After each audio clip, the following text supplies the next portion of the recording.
খেয়াল করে দেখেন। কিরে এত ইমার্জেন্সি ডাইলি যে? আরে বেটা ঈদের শপিং করতাম না, একা একা কি ভাল লাগে, এই কারণে তোকে সব ফোন দানাইছি। তো তোকে কার কত বাজেট? আমার বাজেট 50,000, বউয়ের 20, 3 পুলা মায়ের 20 আর আমার 10। আমার কোনো নির্দিষ্ট বাজেট নাই, সবার আগে বাপ মা লেগে কিনমু, পরে বাকি সবার লেগে। আমার কেউ দেওয়া লাগে না, ফ্যামিলিতে দেওয়ার মতো বড় ভাই আছে, বড় ভাই ফ্যামিলির সবাই দেয়। আমার বউর একলাই লাগবো 50,000, আর আমি টুকিটাকি জাফারি কিনমু। আর বাপ মা তো বুড়ি হয়ে গেছে, হ্যাঁ করে আর কি দিমু।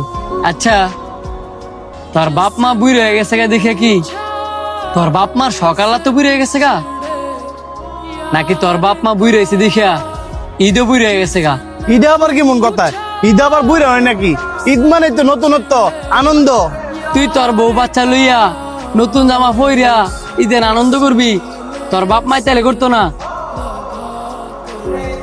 শোন সানি, একটা সময় তুইও বুড়ো হবি, তুই তোর বাপ মার লগে যা করবি তোর ছেলে মেয়েরাও তোর সাথে তাই করবি।